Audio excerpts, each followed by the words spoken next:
If you think the scariest thing about AI is that it's going to take your job or kill the environment, I want to gently tell you you're looking at the wrong door. The scariest thing about AI right now is the one we've been handing our kids without ever reading the label.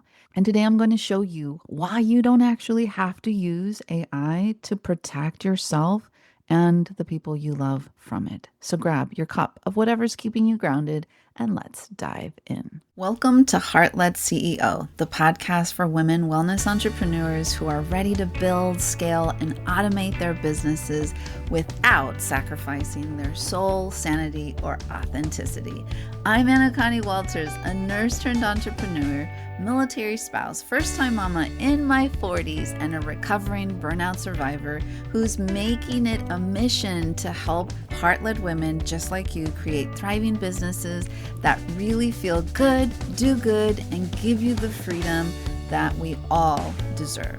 Because here's the thing, you don't have to hustle harder to succeed. You don't have to drown in tech overwhelm or try to do everything alone. And I'm here to give you the strategies, automation tools, and mindset shifts that will help you step fully into that leader, CEO, and impact maker that you are meant to be. If you're ready to grow your business in a way that aligns with your values and your life, you are in the right place.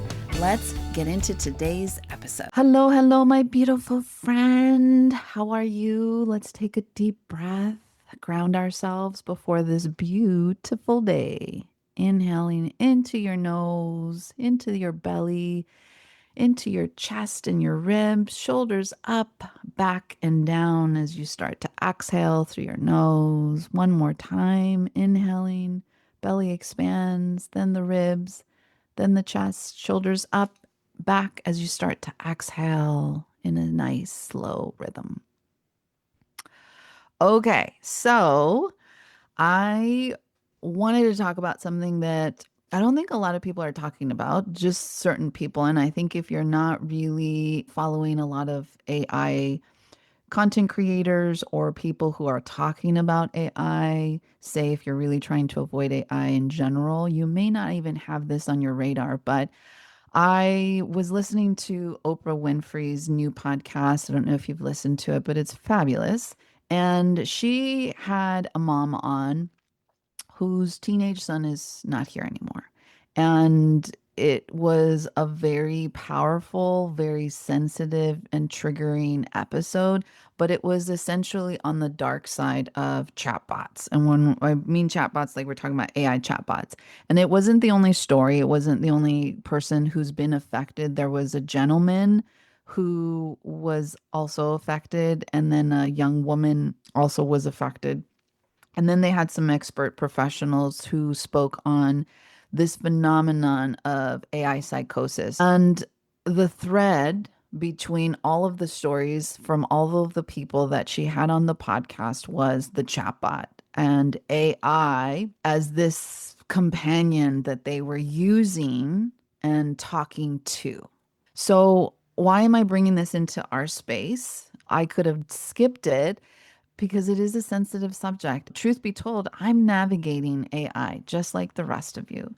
Yes, I am teaching AI and I'm learning it at a very high capacity. I'm using it in my business and I'm very mindful when I'm using it in my personal life. And I say all this to say that I am more intrigued and driven from the ethical side of AI, the responsibility side of AI, because whether we choose to use AI or not, you have the option to use your voice depending on whether you are completely against AI altogether or completely excited by it. We all still play this role, just like anything else that has happened in the world that has always had two sides of the coin. And I think that the AI evolution that's happening is complicated. And there's so much that we could be doing that we're not doing as just regular AI users, regular people, whether you use it or not. And the main thing that really I took away from that hit me in terms of like what I kept paying attention to, and I would see the pattern in the podcast that I was listening to, was that the people around the victims from this AI chatbot, AI psychosis that they were talking about, had no idea what AI really was. They had some vague understanding, but they felt powerless because at the end of the day, they realized that they didn't actually know that AI was capable of all these other things. Now, a lot of them have been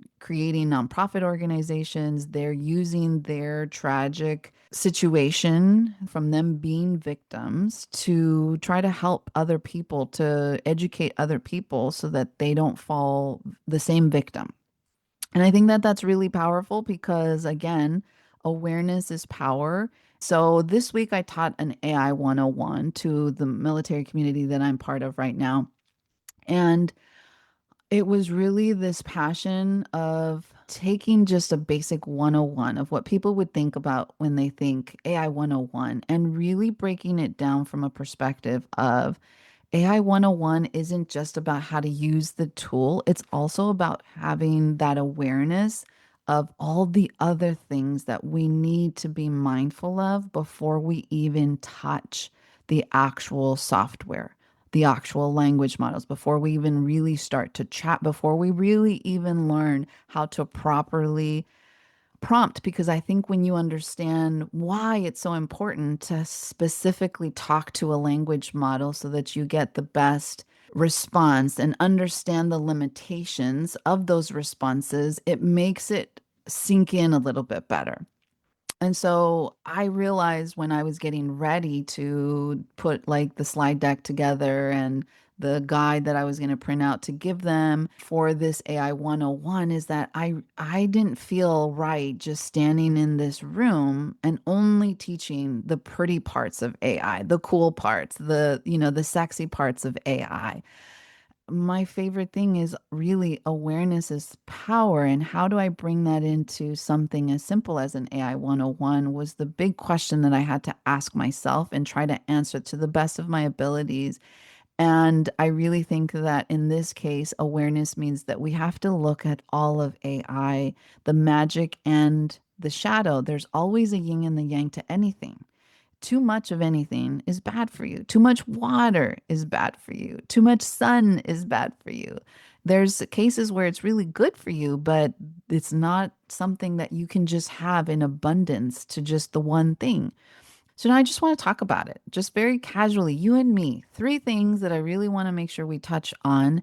And then I'm going to give you something that you can actually do today. So, the first thing that you need to know about an AI chatbot is that it is built to keep you talking. That is how the people who are creating these large language models have incentivized chatbots by telling them that their main objective is to keep you talking on the chat. That's why you see when you end a conversation, it will always be super helpful and be like, would you like me to? And then it'll tell you what it thinks would be the next logical step.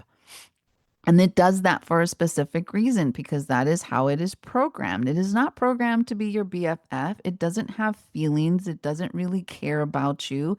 And so you need to sit with that for a second and really understand. There's a lot of people out there that swear that their chatbot is a real person, like it has real feelings. They know they've had conversations with it. And that's the dangerous side of these AI chatbots and the people that are becoming victims to it. It is because it is trained on us.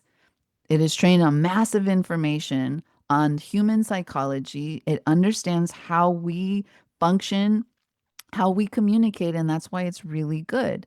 But it is not self aware, the ones that we are using yet.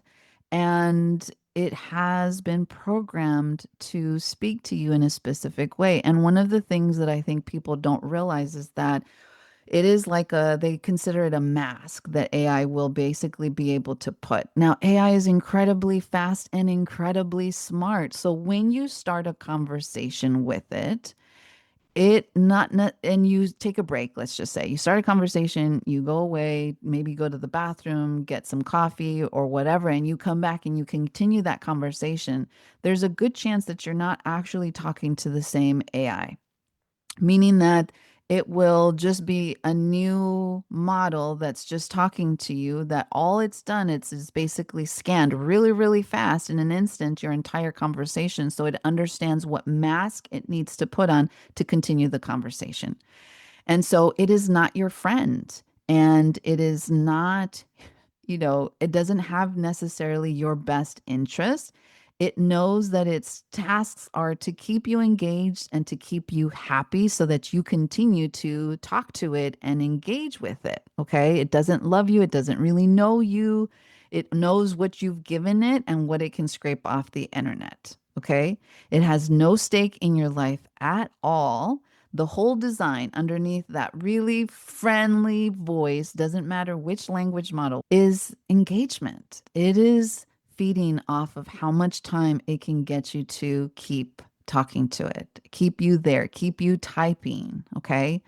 And so when you think of it like a mirror that only ever basically nods back to you. Now, there are some people that can trigger it with specific prompting language that it will understand to kind of somehow turn off its pre-programming so that it will talk to you in a specific way. I know that there are some people that their language models will actually use some type of profanity. And so there are things that you can do so that it changes how you speak it. But ultimately, the baseline, it has pre programmed things. And those pre programmed stuff is also bias in certain areas. So you have to really be careful. And again, it understands how we as humans communicate. So it understands how to give us those dopamine hits when it's conversing with us so that we feel amazing and we feel understood. But the mirror that never pushes back is not love. It's just a really good reflection. Okay.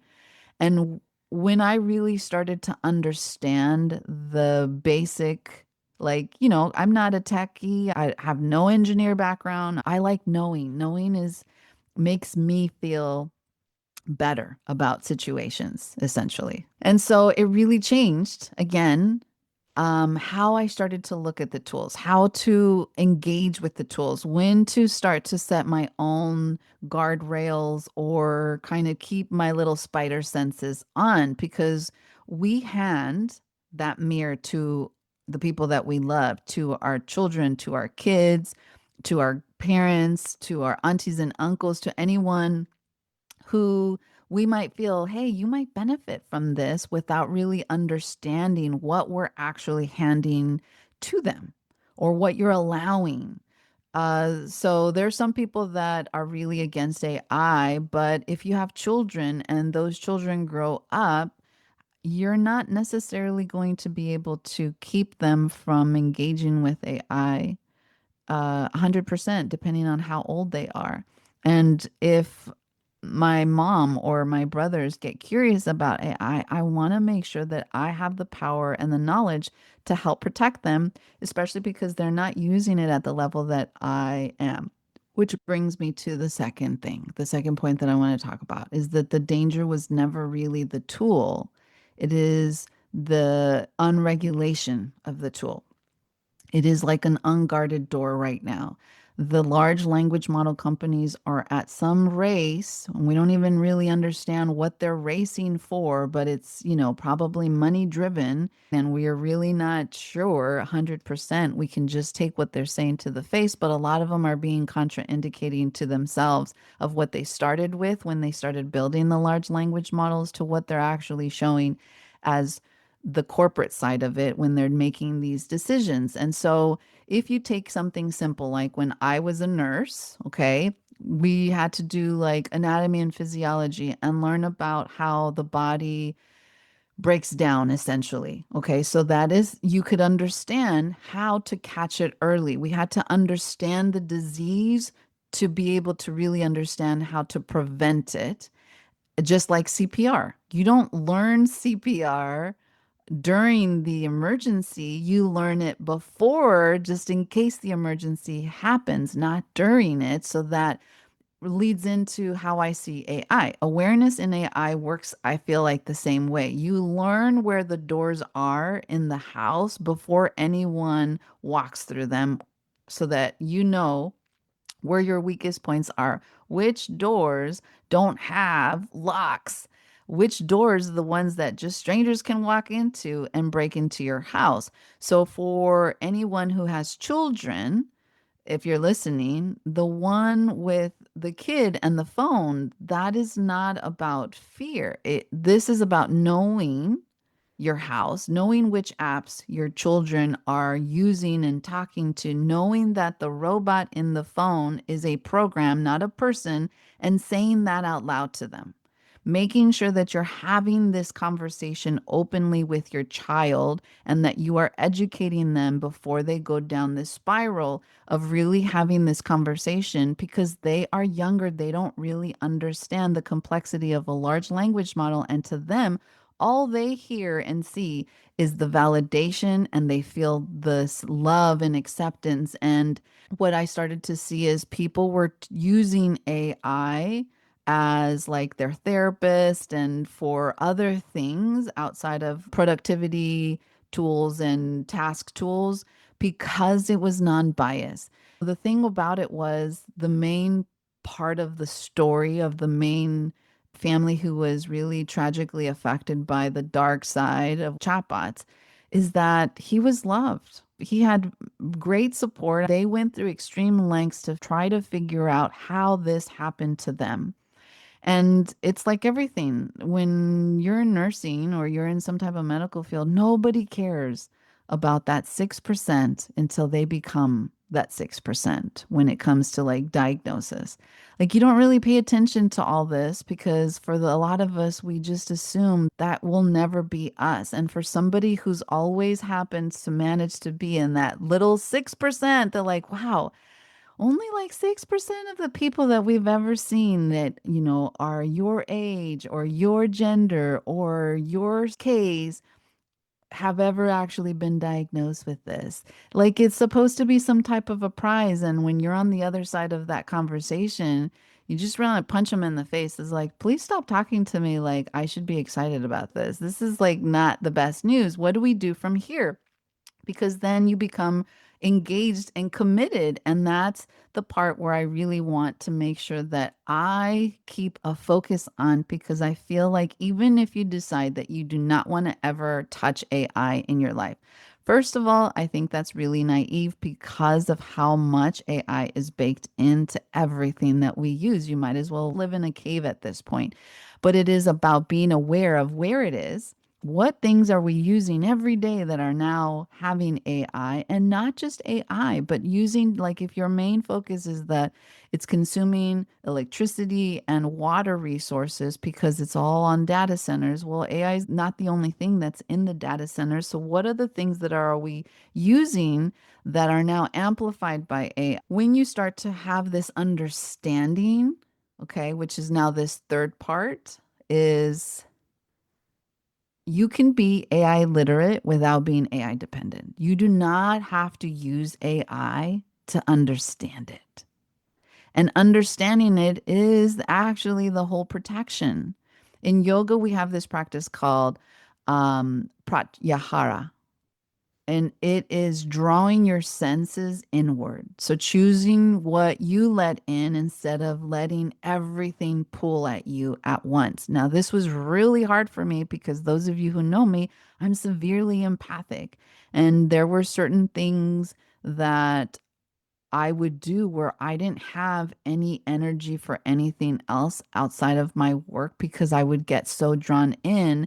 And there would be certain people in my life that would just exhaust me. Like having one conversation with them, they would feel so comfortable with me, but they had just not the best energy. And I would feel completely drained while they felt completely fantastic on the other end. And I had a really hard time learning how to put certain barriers up to protect myself in certain situations. And so awareness is what I feel like this practice in yoga is for your home and your business. Like you get to decide what comes through the door. And the simple three things that I feel like we can take away as awareness moves that you don't need any type of tech skill for is one, name what it is. Like when you or your child talk to AI, like say it out loud. Like this is not a program, it's not a person. Some people are choosing to give it a name because they want to keep kind of that humanized aspect. But I think that's a very tricky line if you don't have that awareness of what it is and what it isn't on the backside. So I have certain guardrails that I have put into my language models. And I've shared that through an app that I created, which is the AI Responsibility Compass, because it was something that I learned through a documentary that I watched, and it really was eye opening and understanding that we have the control to put certain guardrails so that it is a very distinct. Now, it's not 100%. Nothing is usually 100%. Even birth control is only 99%. So you still have to take it with a grain of salt. You still have to be mindful and have other things to help you keep this in check, but it understands that I do not want it to romanticize any relationship with me. I do not want it to keep me happy. I want it to be truthful. I do not want it to lie about its inability to do something, even if it's at the cost of making me unhappy. Because one of the things that I used to run into, especially if you're original like ChatGPT user, is that it used to tell you that it would do these things and like, okay, just give me a few hours and I'm going to create this. I'll create the beautiful PDF, and you would be waiting like 3, 4 days later. And I had a client who was just like, hey, how long has it ever taken you, like max, to get ChatGPT to create something for you when it told you that it was going to do it? Because I've been waiting like 3 or 4 days for this PDF and it's still telling me it's working on it. I was like, yeah, that's because it's lying. It doesn't actually have the ability to do that. And they're like, what? I was like, yeah, I'm sorry. I wish you would have told me in the beginning. I would have told you that it doesn't have the ability to do it. So it's just telling you that to keep you happy. And that was the first real, like, experiences that I had watching other people kind of get frustrated with it. And I just knew better. I was in my own little bubble. And that's when I started to realize that I need to really be more mindful about teaching this moving forward as I'm starting to learn about the true limitations and making sure that we understand what LLMs are, what they're not, especially from a chatbot's perspective.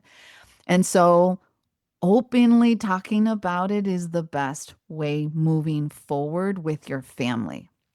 Number two, check the off ramp. When the conversation gets heavy, does the tool point you back to real humans and real help? One of the things that is embedded in this summary of what I've given the guardrails or instructions to all of my language models, which by the way, anybody can do, it's not something that only I have. When you have created an account with any of the language models, you can set instructions, custom instructions. Some people put like personal things about themselves and their business, things that they wanted to always know so they don't have to repeat themselves.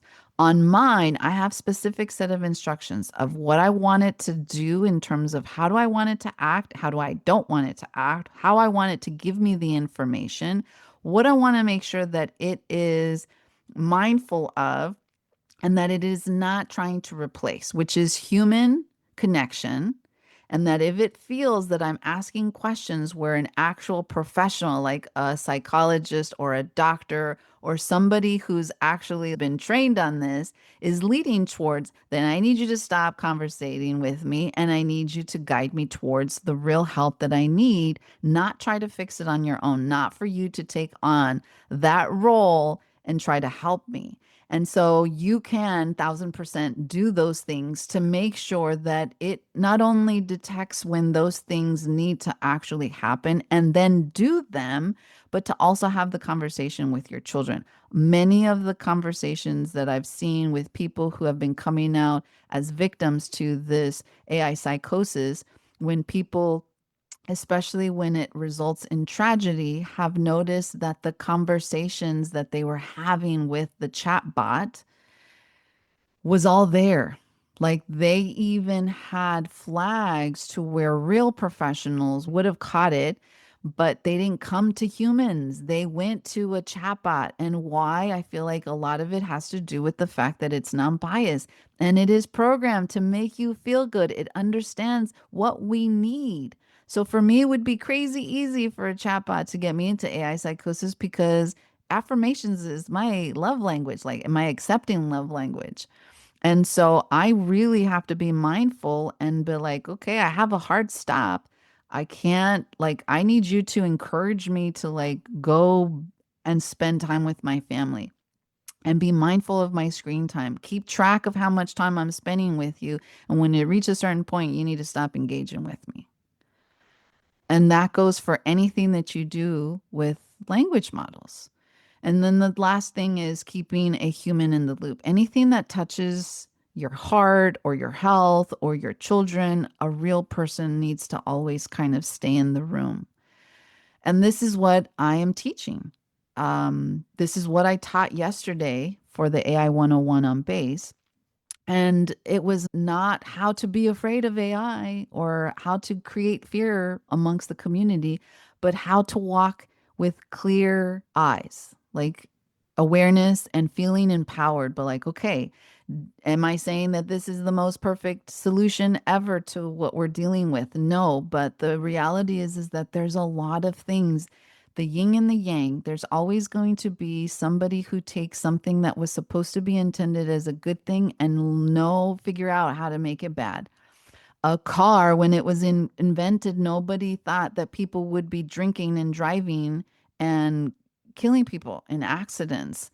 And so it is about this ethical and responsibility side that we have, that whether or not you use it, you can't control whether or not other people that you love use it. And if they're going to use it, at least you can educate them on things that they need to be mindful of.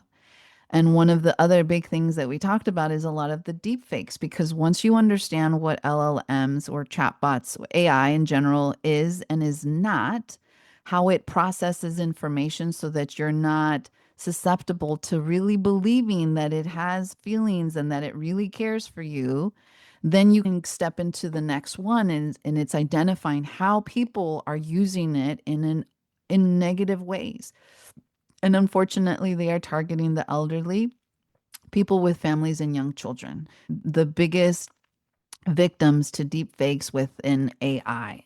And we talked a lot about them, how to safeguard your family. So know that there's so much that you can still do without actually touching AI.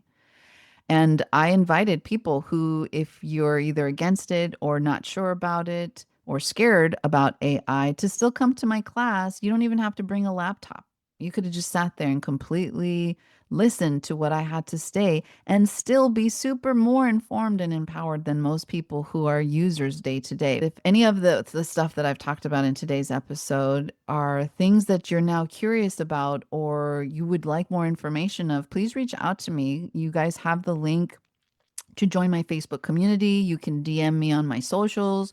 I'd love to have the conversation to see where we can help you, especially if you have, young children or elders in your family. There's so much that we can learn together and empower each other so that we don't fall victims to it, because it has nothing to do with whether or not you use AI. People are using AI to get information so that they could take advantage of either you or the people that you love. And so it is really about making sure that you're prepared, because it's happening whether or not you support it. So the one thing, quick win, because I know this was a lot, that you can even do in like 5 minutes is just go pick an app that you're using, yours or one of the ones that your kids uses, and just find out two tiny things. One, who made it, and then learning about what it does with what you tell it. Because when you know who's making it, then it's really easy for you to understand the backside of what their main objective is, what their incentive is behind the company, And then you kind of start to be able to connect the dots to whether or not it's something that you want to welcome into your family or not. And so, again, it's about being aware and making sure that you are having an open communication with your family. If you want to learn more about deepfakes, I'm going to probably be doing a special training inside my Facebook group next month. And if this episode really started to spark some curiosity within you and you're just wanting to know like what your next step would be, you can comment the word compass on any of my Instagram posts at Empower Her Wave, all one word. And I can send you a link to check out my AI responsibility compass. You can also join the free Facebook group, ask any questions that you have there. It's really just a simple way to stay grounded with intention and these tools that I've created to really help you amplify your magic, keep your family safe, and keeping informed. And just before we go, that was a lot. Again, remember, one, a chatbot is built to keep you talking, not to keep you well.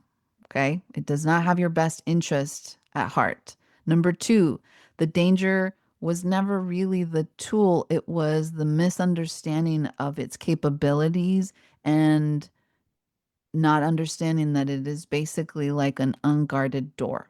And number three, you can be AI literate without being AI dependent because awareness is now your protection. As always, my beautiful friend, continue to be you, continue to be beautiful, continue leading from your heart, and I will catch you in the next episode. All right, beautiful. That's a wrap on today's episode. But before you go, let's talk about something really important. You are not just another entrepreneur trying to figure things out alone. You are a wave leader, someone whose work is meant to create real impact, touch the lives of others, and make this world better. And I want you to know you don't have to do it alone. If today's conversation resonated with you, I'd love to keep this energy going inside of my free Facebook community, Empower Her Biz Collective. It's where we take these conversations deeper with live trainings, tech walkthroughs, and real heart-centered support from other women wellness entrepreneurs who really get it. So if you're ready for community, clarity, and support as you build your own business with heart and ease, I'd invite you to come and join us. You'll find the link in the show notes. And hey, if you loved today's episode, make sure to subscribe, leave a review if you feel inclined, and share this with a fellow heart-led women entrepreneur so that we can build this movement together. Until next time, keep leading with heart.